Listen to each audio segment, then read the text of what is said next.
Welcome to the Deep Dive, where we cut through the noise to get you truly well-informed.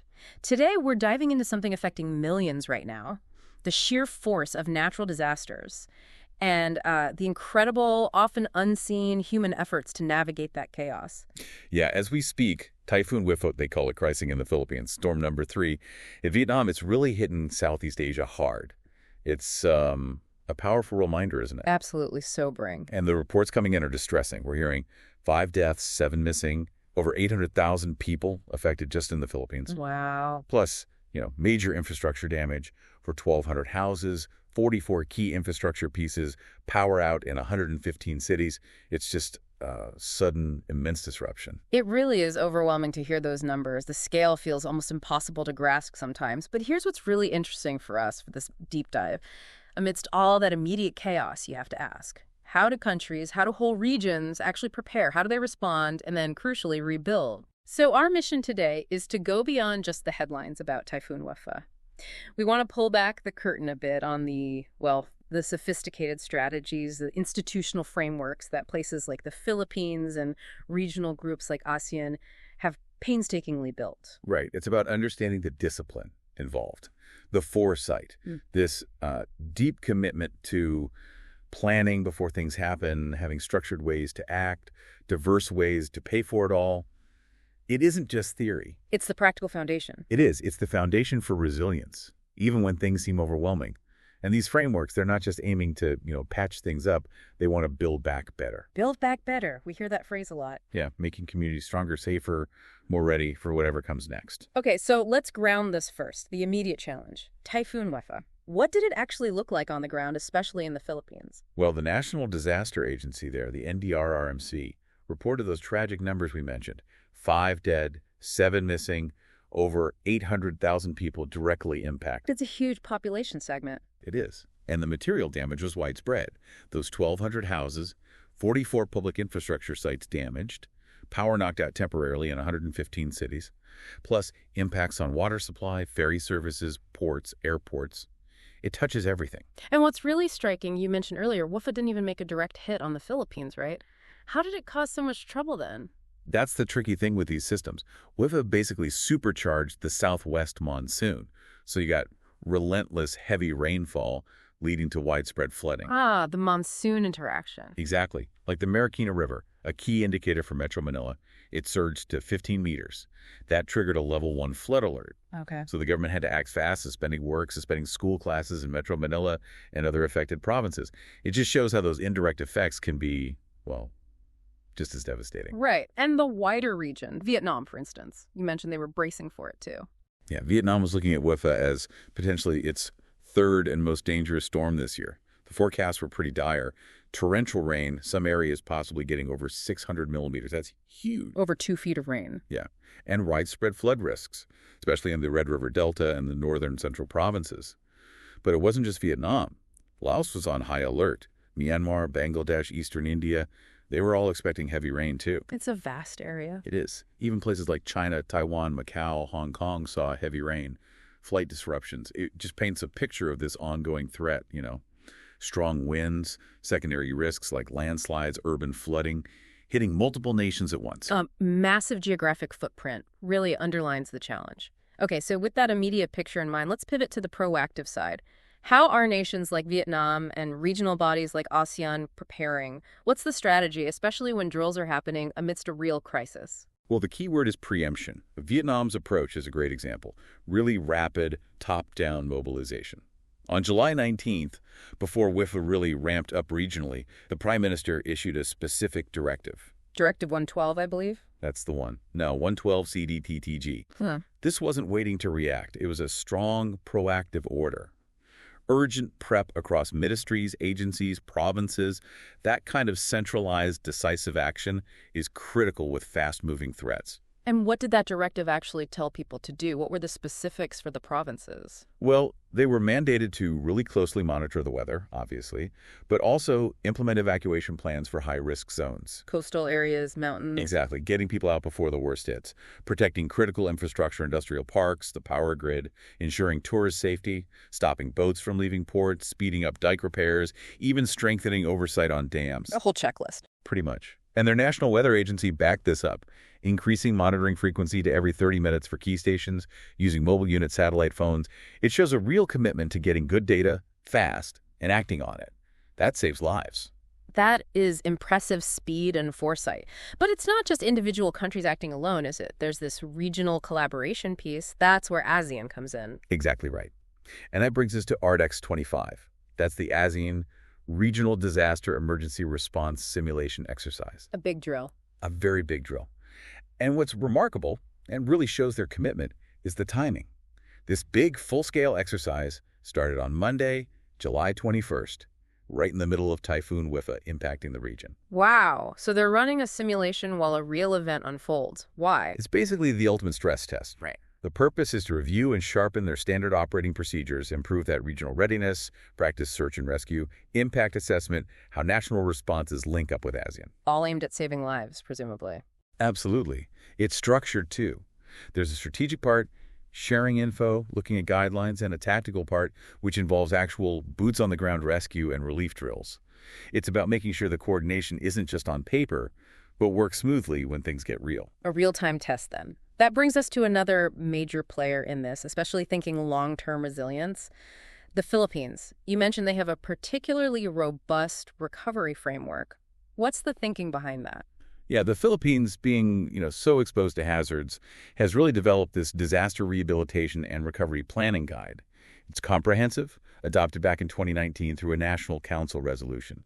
It gives them a systematic way to plan recovery, both before and after a disaster hits. And NEDA, the Economic Authority, plays a big role. A central role. NEDA, the National Economic and Development Authority, they act as the vice chair for disaster rehabilitation and recovery on both the national and regional disaster councils.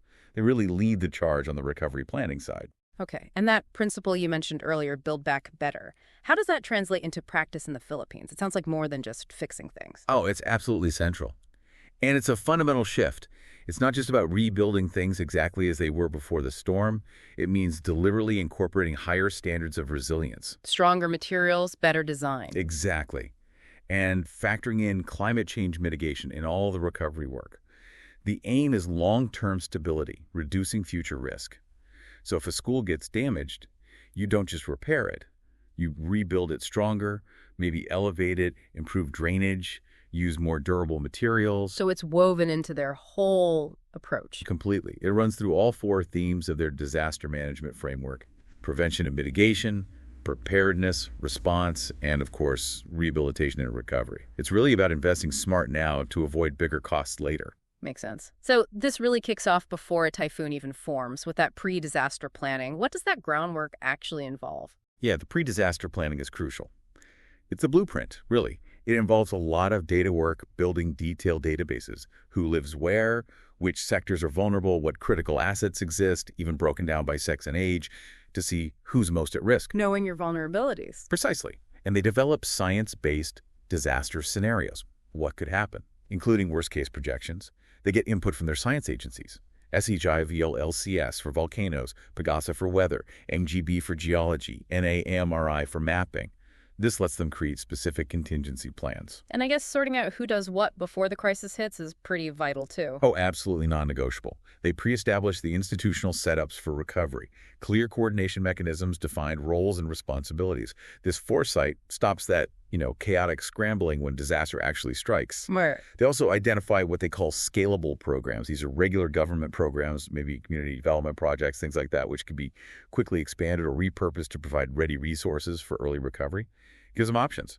And the funding aspect before disaster, that sounds incredibly proactive, almost counterintuitive for some governments, maybe. It is proactive, and it's a really critical insight for managing these things effectively. Instead of just reacting and trying to find funds after the fact, they identify potential funding options beforehand. Like what kinds of options? Things like exploring disaster risk insurance for public buildings, maybe through their government service insurance system, GSIS, and also contingent credit facilities. Contingent credit. Yeah, basically pre-approved lines of credit, often from international partners like the World Bank. They have specific products for this, like a deferred drawdown option linked to catastrophes. If a major disaster hits specified criteria, the funds become available almost immediately. Wow, so the money is ready to go. Exactly. It's a disciplined, forward-looking financial strategy.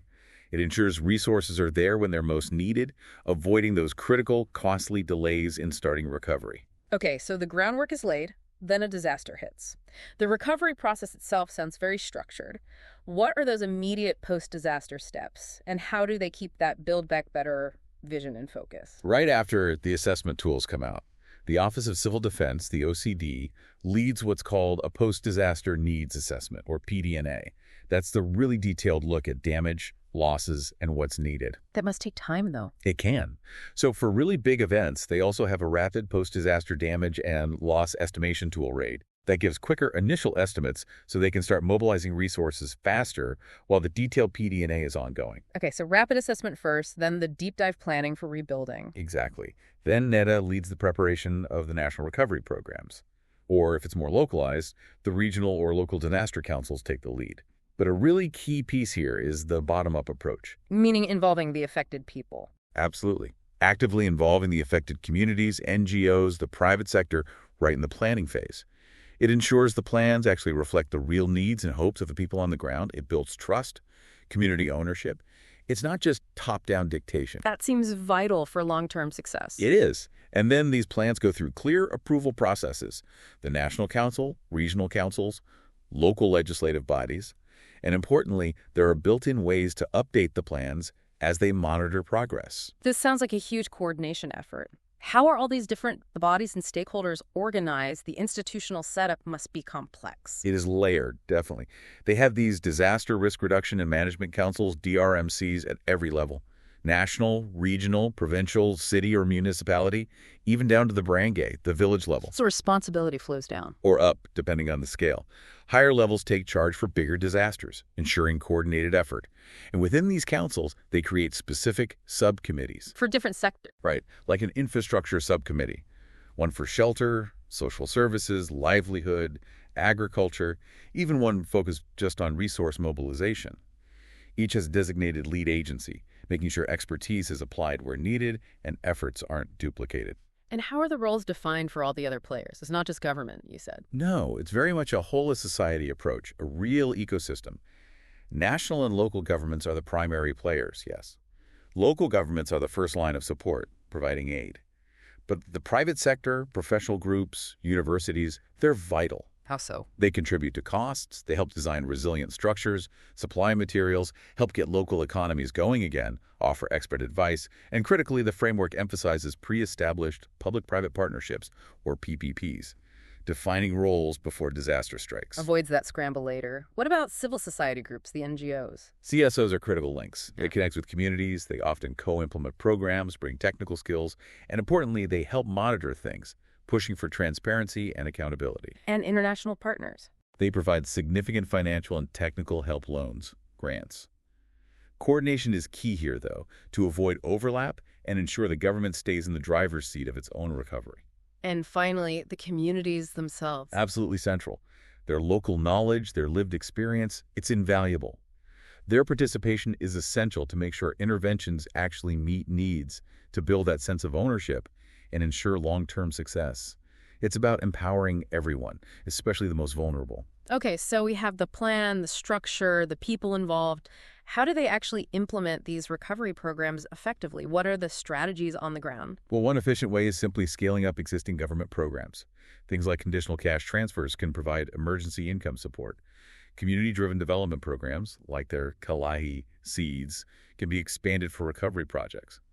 Local governments also adapt their regular programs. Using what's already there makes sense. And partnerships beyond government. Yeah. Partnership programs are really encouraged. Collaboration between national and local government, even local government to local government for shared projects. And those non-government links are key. Including the PPP, as you mentioned. Yes, public-private partnerships are formalized to leverage private sector capacity, speed things up, share costs. And here's another forward-thinking piece. The framework highlights the need for policies that allow for pre-disaster contracts. Contracts signed before a disaster even happens. Exactly. With private companies or international organizations for critical work, like rebuilding infrastructure, this helps cut through procurement delays after a disaster when time is absolutely critical. It's serious foresight, tackling bureaucracy proactively. That's clever. Of course, none of this happens without funding. How do they finance these huge post-disaster rehabilitation efforts? Where does the money come from? Financing is definitely multifaceted. And it starts with discipline. There's a post-disaster budget review that happens alongside the program planning. Finance and budget agencies get involved right away to see what resources are available and where the gaps might be. So they know what they're working with from the start, and then they pull from different pots of money. Exactly. A diverse portfolio. They draw from annual national budgets, including a dedicated National Disaster Risk Reduction and Management Fund, the NDRMF. They can realign savings from regular agency budgets. For major disasters, they can seek supplemental appropriations. And local governments have their own funds. Yes, the Local Disaster Risk Reduction and Management Fund, the LDRRFF. That's primarily funded by at least 5% of their estimated revenue. A portion of that, 30%, is a Quick Response Fund, or QRF, for immediate needs. And they can carry over unspent funds, which encourages good fiscal management locally. What about insurance? That's another source.